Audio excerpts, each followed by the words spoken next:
Olá, meu nome é Priscila Paiva e hoje no Canal Rural Entrevista, no mês das mulheres, eu tenho o prazer de receber aqui comigo a Teca Vendramini, que é a primeira presidente mulher da Sociedade Rural Brasileira.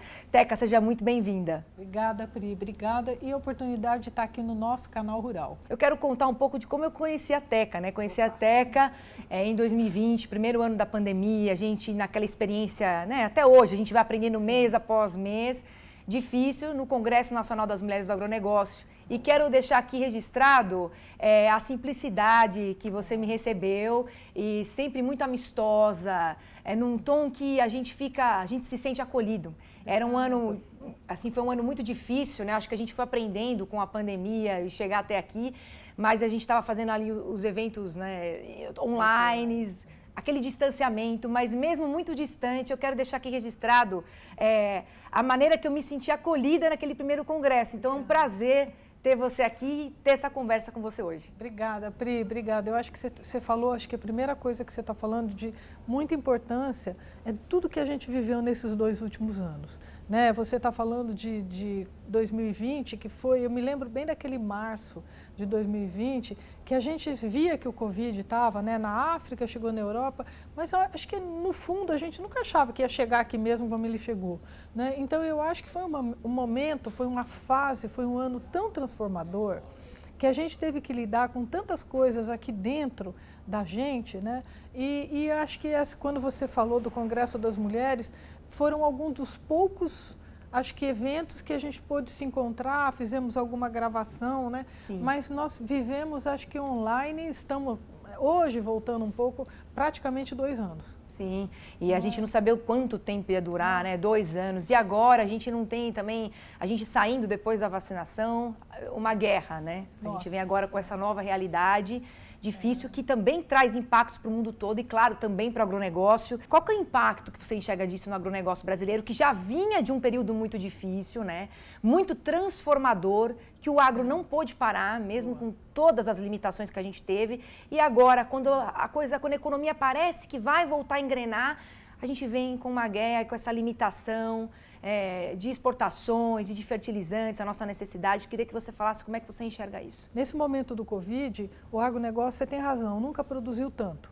Né? Eu falo que a gente estava dentro das nossas propriedades, nossos módulos, trabalhando. Né? O agronegócio foi o setor que, em primeiro lugar, contratou, naquele momento que todo mundo estava perdendo emprego, a gente trabalhando. Acho que a palavra para a gente fazer, né, uma análise do agronegócio nesse momento foi segurança alimentar. Né? O Brasil nunca teve uma preocupação que aqui iria faltar um alimento, um arroz, um saquinho de feijão, a gente estava produzindo. E nós fomos não crescendo. E aí você tem razão. O final do ano passado, meio do ano passado, nossos custos de produção já aumentaram muito. Né? Já houve assim, uma preocupação muito grande. Eu como produtora rural que sou e dirigente de uma entidade, nós já começamos a falar muito da necessidade de uma gestão muito apurada dentro, né, da produção, porque nós começamos a trabalhar com custos que não estavam no nosso dia a dia. E outra coisa, Priscila, a gente também começou a ter um problema de indisponibilidade de alguns itens. Então, aquilo já gerou um desconforto, uma preocupação, essa necessidade de gestão. E agora, você falou muito bem, agora nós estamos no meio de uma guerra, né, que eu falo que é uma guerra no sentido mundial, porque está afetando todo mundo. E eu tenho, todos os lugares que eu vou, eu acho que antes de falar, né, da falta de fertilizante, esses problemas de embargo que a gente está tendo, eu acho que é me colocar muito com uma tristeza muito grande, como ser humano, de em 2022 a gente está vivenciando uma guerra. Né? E eu me coloco muito, sinceramente, no lugar daquelas pessoas que estão lá, famílias, mulheres fugindo com criança. Então, eu acho que isso que é o desesperador da vida. Isso que eu acho que não só no agro, em qualquer situação da vida, é essa situação que nós estamos vivendo. Agora, essa guerra para o agronegócio, o que ela gerou? Cada vez mais essa indisponibilidade, né, no caso aqui, seria fertilizantes. assim, nós estamos com alguns acréscimos aí de preço, alguns fertilizantes, tanto para a soja como para o milho, subiram mais de 100%. Herbicidas, a gente já está trabalhando aí com 186% de aumento, praticamente. Então, o agro, ele já vinha com com outra situação, que seria essa gestão que teria que ser mais apurada. Agora entrou outro componentes, outros vários, né, que a gente está vivenciando. Mas também, Priscila, quando você fala de embargo, você fala, né, de comércio exterior, ontem eu fiquei sabendo, aqui com conhecidos, amigos nossos do agronegócio, que o Brasil exporta 38% do amendoim dele para a Rússia e 9% da Ucrânia. E onde é que está esse amendoim? Aqui, né? Tendo que arrumar um outro lugar. Então, não é só a importação, né? É a nossa exportação também. Então, eu acho que o agronegócio e a população ainda está começando a sentir, né? E eu acho que a gente, infelizmente, vai sentir muito mais algum problema aí que possa vir. E aí a necessidade também da abertura de novos mercados, que eu quero, né, deixar aqui que a ministra Tereza Cristina esteve lá no Canadá, né, para negociar a compra de insumos, a abertura de mercados, inclusive com o mais recente para a carne brasileira, então uma grande conquista aqui também para a gente, né, inclusive uma empresa canadense de exportação para comercialização de potássio informou que pretende aumentar o volume de vendas para o Brasil em 4 milhões de toneladas ao ano. Então, essas seriam soluções, né, para a gente ter uma questão aí de oferta também de fertilizantes a curto e longo prazo, que a gente já está fazendo também junto com a ministra da Agricultura. Mais uma vez, é positivo, né? Comércio, geração de empregos, isso aí para o Brasil, quantos empregos que vai gerando mais. Eu celebro muito, sabe, Priscila, quando acontecem essas coisas, porque, de novo, a gente vindo de uma pandemia e da necessidade de emprego, cada vez mais que existe uma abertura, né, de um comércio exterior, né, você celebra, eu celebro muito isso daí. Então, eu acho que, com certeza, o trabalho da ministra está sendo muito eficiente. Aqui, esse Plano Nacional dos Fertilizantes, não dá para dizer, né, Teca, que assim a gente vai ficar autossuficiente, né, em um curto intervalo de tempo. A gente sabe que isso não é uma realidade, é muito difícil, mas estamos nesse caminho, né, nessa produção, que é isso que a gente quer, que são os desafios que a gente enxerga, né, a curto, médio e longo prazo, né. Eu acho que, com certeza, Priscila, eu acho que o mais importante, né, que eu vejo da vida hoje na maturidade é numa situação pequena da vida ou numa dessa grandiosa, que nós estamos falando de Brasil, nós estamos falando de mundo, é se tomar atitude, né, de você sair do seu conforto e de alguma maneira tomar uma atitude de ir para frente. E é isso que está acontecendo aqui agora. Né? A nossa ministra já saiu daqui mais uma vez, já foi para outro país, já esteve no Canadá, já mostrou um trabalho, isso além de ser uma coisa frutífera no sentido de que é exportação, gera renda e tal, mas é inspirador para a gente. E ver, como eu já disse, a Embrapa querendo produzir isso, o governo montando esse plano de fertilizante. É todo mundo, de alguma maneira, falando, não, vamos sair da situação que nós estamos e você falou muito bem, eu não acredito, acho que é impossível a gente acreditar que as coisas sejam resolvidas, infelizmente, né, num passe de mágica, mas é um caminho que está sendo trilhado. A gente lida muito com a imprevisibilidade, né, das coisas, a gente está num ano de muita oscilação, mas de qualquer maneira é aquela história, né, Teca, nas grandes dificuldades, né, as grandes oportunidades, na verdade. Com certeza. Eu sei bem que quando a gente se conheceu também estava abrindo várias situações para mim também, e ali eu falei assim, não, agora é a hora da gente crescer juntos na dificuldade, né? É isso daí. E eu acho que a gente se renova, né, Priscila? Eu acho que acha alguma coisa dentro, fala, eu tenho uma frase que eu falo muito, escrevo, quem me conhece sabe que eu falo, quando acaba qualquer situação, eu falo, gente, em frente, em frente. Sabe, eu sempre falo, em frente, porque eu acho que é isso mesmo, né? A gente tem que ter a coragem e a força para continuar em frente. Sim, então, eu tenho outra, gerenciando os minutos, porque às vezes não dá para prevenir o que acontece de um dia para o outro. Você vê a diferença dos preços, né, do diesel, da gasolina, de uma semana para outra. Cada vez uma projeção, ela muda também, né? Os prognósticos vão mudando. Teca, olha, tá sendo maravilhoso aqui falar com você, obrigada, mas eu vou chamar rapidamente aqui um intervalo e eu já volto com essa mulher inspiradora no mês das mulheres e, é claro, o ano todo que é nosso. Até daqui a pouco.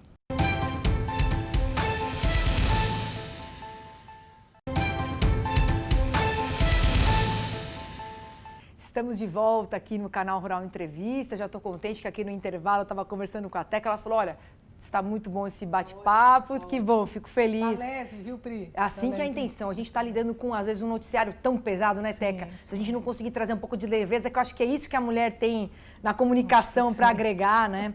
Agora, falando de mulheres também que dizem coisas que a gente presta muita atenção, né? Eu me inspiro muito em outras mulheres, né? A ministra Tereza Cristina, ela tem um mantra que ela fala ao longo das entrevistas. Ela sempre repete que o Brasil é uma potência agroambiental mineral. Então, como produzir cada vez mais com sustentabilidade, né? Acho que essa é a grande pergunta-chave aqui para os próximos anos. Ele está agora no nosso dia a dia, né, Pri? Não tem mais como a gente fugir disso daí, né? Eu estou falando como produtora rural, representante de uma entidade de classe. E eu acho que essa sua colocação também, ela tem muita procedência. Se você pensar, eu gosto muito de falar da COP26 agora, que a gente saiu da COP26, né? E nós tivemos lá na COP alguns temas que o Brasil, né? Alguns pontos que o Brasil assumiu que nós vamos ter que cumprir. Desmatamento zero até 2028, né? A descarbonização, etc. e tal. Então, isso daí, né? Como produzir de uma maneira mais sustentável, ele tem que estar, e se não estava, entrou na vida do produtor rural, dos que não estavam ainda tão sintonizados. Mas eu não tenho dúvida que o produtor, até ouvindo vocês, né, o canal rural fala muito isso, vocês explicam muito, vocês levam muita informação, então esse produtor, de alguma maneira, dentro da casa dele, ele está sempre ouvindo tudo isso, né, recebendo essas informações de uma sustentabilidade. E a única coisa que eu penso, ele já está consciente, é como que nós cada vez mais podemos levar as alternativas e as tecnologias para que ele caminhe, sabe? Eu sinceramente acredito muito aqui no trabalho que vocês fazem, outras pessoas que fazem, eu peço muito conectividade, né, que esse produtor, porque nós estamos falando, o grande produtor rural ou o médio muito tecnificado, ele está nesses 20% do Brasil, mas a minha fala é sempre a mesma, eu falo, gente, 80% do Brasil do agronegócio ainda está fora do jogo, do jogo que eu digo é dessa alta produtividade. Então, para ele também se adequar ou produzir com mais eficiência, o que ele precisa? De muita conectividade, de informação, e que ele veja essas tecnologias para continuar caminhando. Agora não é mais uma opção, é uma condição para produzir, né, Teca? Agora, dos projetos aqui que estão em debate em Brasília, qual que é o mais urgente que você acha para a sociedade rural brasileira em relação ao agronegócio? Estou presidente, esse aqui é meu último ano na presidência, por 3 anos, e eu falo que eu vou sair da presidência, o próximo presidente vai pegar as mesmas pautas, que são pautas que nos acompanham. Questão indígena, sempre, a defesa do nosso Código Florestal brasileiro, que é uma pauta muito importante para nós. Uma outra pauta que é muito importante, Priscila, a regularização fundiária, que o Brasil, nesse governo, ele entregou bastante. Eu acho que eu sempre gosto de elogiar o INCRA, né? O trabalho que o Geraldo está fazendo no INCRA, nosso presidente do INCRA, um trabalho excepcional, entregando título, mas tem um Brasil, eu falo um Brasil para fazer, que tem uma demanda reprimida ainda muito grande, né? Eu falo que o Geraldo precisava ficar muitos anos ali para continuar executando esse trabalho. Eu tive a oportunidade de estar uma vez com o governo, com o presidente Bolsonaro, numa entrega de título no Pará, e é uma emoção muito grande, é uma satisfação muito grande ver esses produtores conseguindo pegar, né, o seu título ali na mão. Então, essas pautas, eu acho que são importantíssimas aí para o agronegócio. Outra coisa, a regularização ambiental, né? O produtor, em muitas situações, ele tenta se regularizar ambientalmente e ele não consegue se regularizar. Então, eu vejo, a gente tem várias pautas que nós estamos discutindo, que nós estamos lá, a questão indígena, que nós temos um PL, se Deus quiser, para ser votado, e mais uma questão no STF. Hoje, no Brasil, tem 140, se eu não estou enganada, fazendas invadidas no Mato Grosso do Sul, sem com reintegração de posse. Isso é um problema muito grave, né? Um problema de instabilidade, né? E eu falo que todo mundo, e o agronegócio também, para trabalhar, precisa de estabilidade, né? Para trabalhar, de segurança jurídica para poder trabalhar. A safra de grãos 21-22, ela ficou abaixo do previsto, né? Por conta dessa falta de chuva, depois quebra, teve geada, depois teve estiagem, às vezes em momentos muito críticos, né, de desenvolvimento produção, da lavoura. Quais são os impactos disso nos custos, né, e a saída que o produtor rural tem? Afinal de contas, ele já vem de uma safra com diversas intempéries climáticas e agora, quais serão os desafios para a próxima? O que ele deve fazer?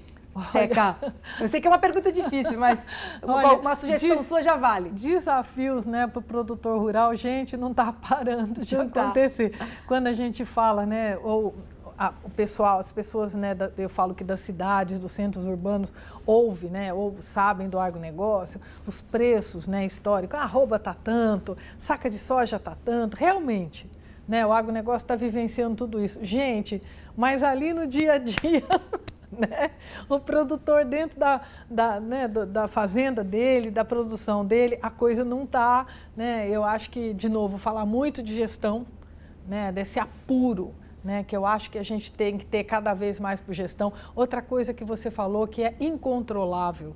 O ano passado, Priscila, a gente fala muito do que aconteceu no ano passado do clima, mas foi surpreendente, porque nós tivemos secas, assim, meses de seca em alguns estados que a gente não imaginava, aqui no estado de São Paulo, e geada. Aí deu uma geada em Minas, aí veio a segunda, veio a terceira, quer dizer, era assim, impossível, né?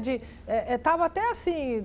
Você sabe, viu, Teca, que os meteorologistas, como é um laninha que já vem de quase 2 anos, né, esse fenômeno climático, os meteorologistas até brincam assim, eles falam já não é nem laninha, já virou latica, de tanto tempo que ela já durou e trouxe esses contrastes no Brasil, né? Porque esse frio tardio todo, uma decorrência desse laninha que a gente vive nos últimos 2 anos, que o produtor rural teve que enfrentar mais essa, né? Não, com certeza. Eu acho que foram tantos desafios o ano passado e esse que a gente está falando do clima, que é o imponderável, esse a gente não controla. Né, você não consegue. Você consegue sim, a gente faz previsão, mas às vezes é muito mais forte ou mais grave do que a gente imaginava. Olha, Priscila, eu acho que a gente continua trabalhando, eu acho que arrumando alternativas para tudo isso, como a gente já falou antes, né? Outros fertilizantes, se Deus quiser, cada vez mais com trabalho aí de pesquisa da nossa Embrapa e os outros institutos de pesquisa aqui no estado de São Paulo, Instituto de Zootecnia, que é um espetáculo, trabalha muito aí com a bovinicultura aí, né, do estado de São Paulo. E eu acho que trabalhando com a pesquisa, não é? Sempre, a gente andando sempre junto, né, com essa preocupação com os custos que a gente tem. E Priscila, arrumando alternativa, que eu acho que alternativa de produção, né? Que eu acho que é isso que a gente está, que é o que está muito em voga hoje. É que a gente já está caminhando aqui para o fim do programa e, claro, você já comentou aqui, né? Seu último ano presidindo a Sociedade Rural Brasileira. Em 102 anos, a primeira mulher a presidir. A gente, no mês das mulheres, isso é uma coisa que você escuta sempre, né? Esse destaque que a gente tem, mas o que a gente quer mesmo não é nem estar à frente, nem atrás, a gente quer caminhar ao lado e que isso não seja também uma situação que mereça tanto destaque, né? Uma mulher numa posição de liderança. A gente quer que isso seja comum, não é verdade? Queria que você falasse um pouquinho desse legado que você vai deixar da sociedade rural brasileira, de uma mulher inspiradora até para diversas pessoas, para mim, inclusive, e o resumo que você faz desses 3 anos, né, agora caminhando para o 3º. Obrigada, Priscila. Olha, eu acho que são algumas coisas aí. Quando você diz que, se Deus quiser, e eu concordo com você, vou puxar a sua fala, que a gente não precise, num futuro próximo, comemorar tanto, sabe? Tomara que a gente não precise, que seja normal, que seja habitual, que algumas de nós mulheres assumamos alguns cargos de responsabilidade ou de destaque. Tomara que seja uma coisa habitual aí na vida, né? Nossa, e que tomara que essas meninas que estejam vindo, que são as filhas, né? Essas meninas que estão se organizando, elas já venham, isso é um fato, muito mais preparadas que a minha geração e as outras gerações e assumam com muita mais consistência. Olha, essa minha passagem, né?